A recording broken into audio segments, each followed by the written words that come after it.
অপরাধ আমরা কেন করি, ভুল কেন করি? কারণ আপনি আমি প্রত্যেকেই তো মায়ের গর্ভ থেকে আসি। বাবা এবং মায়ের সংস্পর্শে আপনি আমি কিন্তু সন্তান হিসাবে এই জগতে আসছি। ওই শুক্রাণু আর ডিম্বাণু মিলিত হয়ে আমরা জাইগোট তৈরি হচ্ছি। তাহলে কেন আমাদের এরকমটা হয়? কেউ টাকা নেই কিন্তু ভক্ত সঙ্গ করতে হাজার হাজার টাকা খরচ করে। কারোর পকেটে অনেক টাকা থাকে কিন্তু সে খরচা করতে পারে না। কারণ কি? ওই বাবা এতই কৃপণ ছিল, পয়সা অনেক আছে, খরচা করতে পারবে না। কিন্তু দেখা গেছে কি মায়ের এত ভালো গুণ, পয়সা নাই তার, এক রিক্সাওয়ালা একটা সৎসঙ্গের আয়োজন করে ৯৬,০০০ টাকা খরচ করেছে। একটা রিক্সাওয়ালা আমাকে ফোন দিয়েছে ১.৫ মাস আগে, সৎসঙ্গের আয়োজন দেখে আমি বললাম ভাই কয়জনে মিলে করতেছে? দাদা আপনার আশীর্বাদে আমি একা ভগবানের কৃপায় আয়োজন করেছি। অনুষ্ঠানের ব্যয়ভারের পর পরের দিন জিজ্ঞাসা করেছি ভাই কত কি খরচা হলো? সে বলেছে ৯৬,০০০ প্লাস। সে একটা রিক্সাওয়ালা, দেখেছেন? তাহলে কি করে হয়? কারণ ইষ্ট প্রাণতা থাকলে হয়। তাহলে আমাদের ঘরের মায়েরা, ঠাকুর বলছেন যেই পরিবারের মা যেমন সেই পরিবারের সন্তানও হয় তেমন। আমার সদ্য সুকুমার একটা প্রশ্ন করেছিলেন, বলেছেন সেই যুগে ঈশ্বরচন্দ্র, তারপরে সেই নেতাজি সুভাষ বসু, তারপরে ব্যারিস্টার চিত্তরঞ্জনের মতো অনেক ব্যক্তিত্বরা সেই সময় জন্মগ্রহণ করেছে, কিন্তু আজকে কেন সেই সন্তানগুলি আসে না? কি কারণ? কারণ হচ্ছে আপনারা আকাশে দেখবেন দুইটা জিনিস ওড়ে। অনেক কিছু পাখি থাকে এগুলো ওড়ে, সেটা নয়, মানে মানে সেই মানে মেশিন চালিত সেই জিনিসগুলি চলে। তো একটা চলে কি হেলিকপ্টার, আর একটা চলে বিমান। আচ্ছা হেলিকপ্টার বড় না বিমান বড়? বিমান বড়। আচ্ছা হেলিকপ্টার যদি নামতে হয় অনেক বড় কি জায়গা লাগে, না বিমান নামতে অনেক বড় জায়গা লাগে? কোন জায়গা লাগে? বিমান নামতে যে কোনো জায়গায় নামতে পারবে না। আর আপনার এলাকায় যদি মোটামুটি একটু জায়গা থাকে হেলিকপ্টার নামতে পারবে। ওতে লোক উঠবে কয়জন? ৩ জন বা ২ জন, এরকম লিমিটেড। আর ওই বিমানে লোক ওঠে কয়জন? ২০০, ২৫০, ৩০০। আর সেটাতে নামবে পোর্ট, এই পোর্ট না থাকলে হবে না।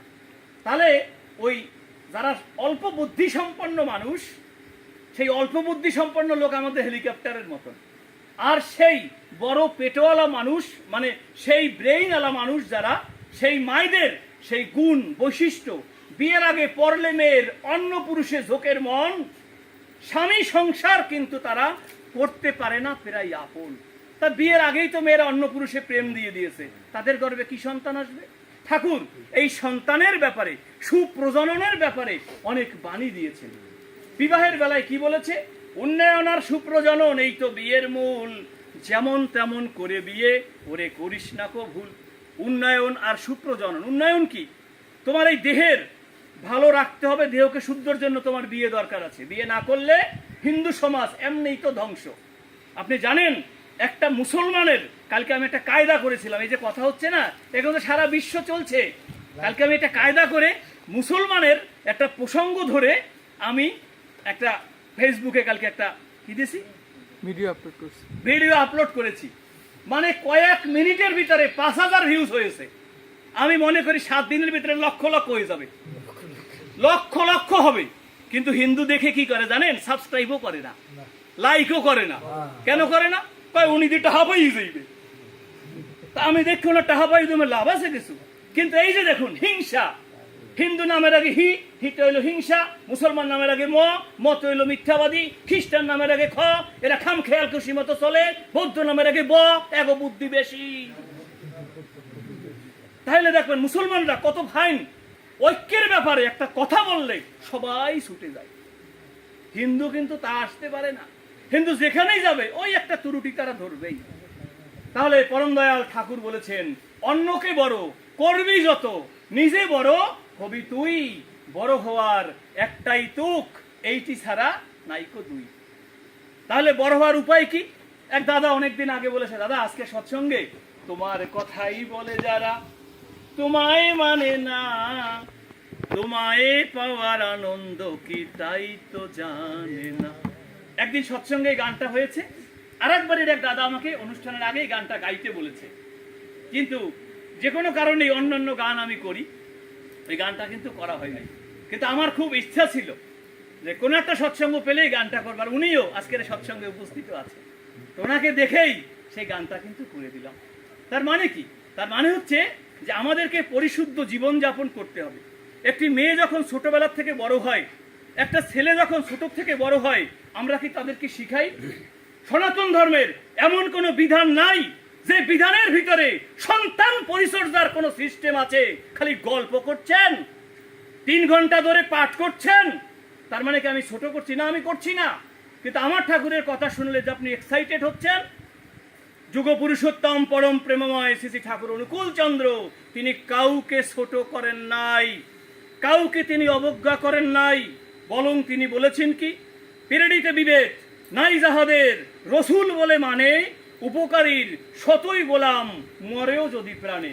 শান্তিবাদী, শান্তি শক্তি, দীপ্ত পুরন প্রীতি, সন্ধ্যা পাশে উপবাসে গাঈশ্বরের গীতি, সব পেরেডিতের পুরন মতের সেবক সাধক প্রাণ, পূর্বপুরুষ নয়তো সেরা নয় কবিতার টান, একঈশ্বরে হৃদয় ঢালা শান্ত মতিমান, জনসেবী জীবন উপাসক, তারাই হয় মুসলমান। এই বলছে মুসলমানের ব্যাখ্যা। হিন্দুতে কি বলেছে? সিন্ধু সিন্ধু পর্যন্তা যস্য ভারত ভূমিকা, পিতৃব পুণ্য ভূষৈব সবই হিন্দু রীতিসূত। শোনমণি, সেদিন সে হিন্দু, আপনি আর এক গুরুকে ভালোবাসতেই পারেন। সেখানে তো আমার কোনো প্রশ্ন নেই। আমি তো বলি, ঠিক আছে দাদা, আপনি যে গুরুই হন, আসেন সৎসঙ্গে। সৎসঙ্গ তো কাউকে অবজ্ঞা করে নাই, সৎসঙ্গ বলে নাই কোনোদিন আপনি যে ওই গুরুর দীক্ষা নেছেন উনি ভুল, আপনি যে ওই গুরুর দীক্ষা নেছেন এটা ভুল। এটা সৎসঙ্গ কখনো বলে না। সৎসঙ্গ কি করে? সবাইকে প্রশংসা করে, করে ইষ্টকে প্রমিনেন্ট করে। তার মানে কি? আজকে যে আমি রওনা দিয়েছি 4:45 সকালে ঘুম থেকে জেগেছি এবং 5টায় আমি রওনা করেছি। সেই সময় থেকে এই পর্যন্ত এক ফোঁটা জল পর্যন্ত খাই নাই। এবার জার্নিটা বুঝেছেন? ওই বাচ্চা ছেলেটা সে কিন্তু আমার সাথে সাথে। তাহলে এসে গান করে আলোচনায় দাঁড়িয়েছি। আপনি যদি বলেন দাদা এটা সারা রাত্র চলুক, দাদা এখন আপনি 200 লোকের রান্না করেন, আপনি কি মনে করেন আমি করতে পারবো না? কি মনে, আমার দেখলে কি মনে হয় যে আমি অসুস্থ? কি মায়েরা কথা বলছে না কেন? কি কি মনে হয়? অসুবিধা? অসুবিধা নেই তো, অসুস্থ। এখানে ঠাকুর আলোচনা প্রসঙ্গের 3য় খণ্ড বলছেন, তোরা যে বারবার রোগের কথা বলিস, দুঃখের কথা বলিস, ইষ্টের টানে অমোঘ হয়ে চল, ইষ্টের টানে অমোঘ হয়ে চল, রোগ বালাই কোথায় চলে যাবে নে? পাবনার ভাষায় বলেছেন, রোগ বালাই কোথায় চলে যাবে? এই মনি, তোর সংসারের উন্নতি কি তুই করতে পারিস? সংসার আমায় ছেড়ে দে, সংসার আমায় ছেড়ে দে, আর আমার পানে লেগে পড়। তাই ভালো সন্তান আসতে গেলে ভালো মা লাগবে, আর ভালো মা হতে গেলে বিয়ের আগ থেকে তাকে সুন্দরভাবে চলতে হবে। কি বলছেন ঠাকুর? গান বাজনা কিংবা উৎসবে কিংবা ভ্রমণেতে, গান বাজনা কিংবা উৎসবে কিংবা ভ্রমণেতে দিস নেমে যেতে, এই নীতিটি করলে পালন, প্রায় হবে মেয়ের স্খলন, পুণ্য ভরা সুফল পাবি, চলবি সুপে মেতে। বাপ ভাই ছাড়া কারো কাছে নিতে নেই কো কিছু, নিলেই যেন হয় মেয়েদের মনটা একটু নিচু। তাই যারা প্রেম বন্ধনে আবদ্ধ হয়ে যায় কি করে? আগে তারে কিছু দেয়, গোপনে গোপনে দেয়। কয় আমি মোবাইলে 200 টাকা ভরিয়ে দিলাম। ওই যে টাকা ভরিয়ে দিছে মানে কি? কলজার মধ্যে দাগ দিয়া দিছে, কলজায় দাগ দিছে। 5-7 দিন 10 দিন 15 দিন পর কয় কত কথা। এবার কয় পূজা তো তোমার আমি একটা কিছু দিতে চাই, 3 পিস 3000 টাকা দাম দিয়ে দিছে, 5000 টাকা। মেয়ে ভাবলো বাবা আমি এটা কি একটা হয়ে গেলাম, কিন্তু বাবা যে লক্ষ লক্ষ টাকা খরচা করে আসছে সেই হিসাব তার নাই। তাহলে বিয়ের আগে তার সঙ্গে সব কিছু কমপ্লিট, সেখানে আপনি মেয়েকে বিয়ে দিলেন না, মেয়ে বিয়ে দিয়ে দিলেন অন্য জায়গায়। কি করবে সেই মেয়েটি? সেই মেয়ের সবসময় ভিতরে ছাপ ওই পুরুষটি। তাই ঠাকুর বলেছেন মেয়ের একটু বড় হলেই পুরুষ ছুতে নেই, কুমারী একটু বড় হলেই পুরুষ ছুতে নেই, যথাসম্ভব এর পালনই উন্নয়নের খেই। বাপ ভাই ছাড়া কারো কাছে হ্যাঁ তোমাকে দিবে। তাহলে কি প্রশ্ন জাগে, তাহলে আমরা যারা মেয়ে আছি আমরা কি কারোর কাছ থেকে নেব না? এখানেও ঠাকুর সমাধান দিয়েছেন, নেবে তো। তুমি যাকে ভালোবাসছো সে ওই উপহার সামগ্রী তোমার বাবার হাতে দেবে, তোমার মায়ের হাতে দেবে, উপযুক্ত বড় ভাই কিংবা ছোট ভাইয়ের হাতে দেবে, তুমি ওইখান থেকে গ্রহণ করবে। এইটা কি আর মেয়েরা কয় বা? আমার দেশে তো কয় না, আপনার দেশে কয় কিনা আমি জানি না। সে আরো বরং বলে কি, না না এটা কেউ কাছে কওয়া যাইবে না। ওই যে গিফট করছে সেটা বলে আমার বান্ধবী দেশে, বলে নাই? মেয়েও জিজ্ঞাসা বা মাও জিজ্ঞেস করে না তুমি কোথায় পাইছো। তাইলে বাব্বাই ছাড়া কারো কাছে নিতে নেই কো কিছু, নিলেই যেন হয় মেয়েদের মনটা একটু নিচু। এটা যেমন মেয়েকে বলছে আমি পুরুষ, আমাকেও ঠাকুর ছাড়েন নাই। ঠাকুর কি বলেছেন? যদি কোনো মেয়েকে তুমি মাতৃভাবে দেখতে না পারো, তার গায়ে টাচ দেওয়া নিষেধ। ইভেন কি বলছেন সত্যানুসরণে? মাতৃভাব হৃদয়ে প্রতিষ্ঠিত না হলে স্ত্রী লোককে ছুতে নেই। আর মুখ দর্শন না করা আরো ভালো। যদি তোমার সেন্টিমেন্ট ওই রকম মায়ের মতন না হয়, আমাকে বলছেন ঠাকুর সবসময় ভাববি একটি মেয়েকে দেখলে, একটি মাকে দেখলে তোর মায়ের এই বয়সটায় এমন রূপ ছিল। তাহলে আমি যদি ভাবি এই মেয়েটির বয়স আজকে 14 বছর, 15 বছর, 18 বছর, আমার মায়েরও কোনোদিন এরকম 18 বছর ছিল। যদি সেই সেন্টিমেন্ট আমি মেয়েকে দেখতে পারি, একমাত্র ওই মুখ দর্শন আমি মেয়েটিকে দেখতে পারবো। যদি না পারি, ঠাকুর বলছেন ওই মেয়ের দিকে তুমি তাকাবা না। রাস্তায় গেলে তোমার মতন তুমি চলবা, তাহলে ওই মেয়ের দিকে তুমি তাকাবে না। তাহলে এরকম করে পড়াশোনা করুক, বিদ্যালয়ে ছেলে মেয়ে যতই বিদ্যা শিখুক না, বাড়ির শিক্ষা সুষ্ঠু নইলে শিষ্ট স্বভাব হয়ই না। তাহলে বাড়ির শিক্ষায় কি আছে? বাবা আছে, মা আছে। সকালের প্রার্থনার টাইম কখন আমরা জানিই না। প্রার্থনার সময় বসতে হবে বাবা মাকে নিয়ে, এটা আমরা ভাবি না। প্রার্থনার পর বাবাকে প্রণাম করা। আপনি কি জানেন 2 মিনিট মাথা যদি আপনি নুয়ে রাখেন, 2 মিনিট মাথা যদি আপনি মাটিতে নুয়ে রাখেন, আপনার স্মৃতিশক্তি, আপনার মেমোরি, এটা 80 বছরেও লস হবে না। আপনি কি ভাবছেন? কত জিবির মেমোরির কথা ভাবছেন?